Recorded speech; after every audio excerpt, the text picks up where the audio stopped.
Delhi. We're shifting focus now. BJP leaders begin to arrive for the party's legislature meeting at the party's state office. The party is meeting to discuss details of the Bihar government formation. Meanwhile, UP Deputy CM Keshav Prasad Maurya, who has been appointed as the BJP central observer for the election of the leader of the legislative party in Bihar, has said, and I quote, "You will get to know whatever happens. Bihar and the country will progress and the NDA will remain strong." Let's in fact listen into what he has stated. जो होगा जैसे जैसे होता जाएगा वैसे वैसे आपको बताया जाएगा।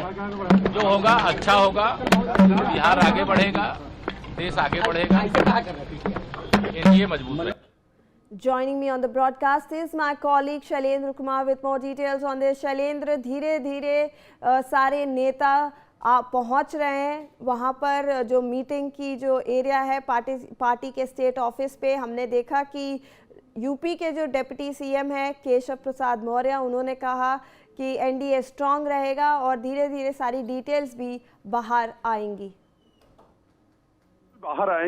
जो केशव प्रसाद मौर्य हैं इनको ही ऑब्जर्वर बनाया गया है। ये सेंट्रल ऑब्जर्वर, केंद्रीय ऑब्जर्वर यही है। इनके साथ दो और सहायक ऑब्जर्वर हैं, यानी सह ऑब्जर्वर हैं, वो साध्वी निरंजन ज्योति हैं और केंद्रीय मंत्री हैं अर्जुन राम मेघवाल। इन्हीं की देखरेख में अभी अब से कुछ देर बाद ही जो बीजेपी विधायक दल की बैठक है वो शुरू होगी और उस बैठक में नेता तय किया जाएगा, यानी विधायक दल का नेता कौन हो ये तय होगा। और कल शाम को ही, चूंकि कल दिन में नियुक्ति हुई और कल शाम को ही जो ऑब्जर्वर्स हैं, यानी कि यूपी के डिप्टी सीएम है केशव प्रसाद मौर्य, वो आ गए। और विशेष बात यह है केशव प्रसाद मौर्य इस चुनाव में बीजेपी के कहें कि यहाँ जो चुनाव के सह प्रभारी थे और वो आए हुए यहाँ पर उन्होंने लंबा काम किया, यानी कि सह प्रभारी के रूप में चुनाव सह प्रभारी, उनको 13 लोकसभा क्षेत्रों का काम मिला हुआ था और अब ऑब्जर्वर बनकर आए हैं। तो आज इसीलिए कह सकते हैं कि वो बिहार से वाकिफ है, बिहार से परिचित हैं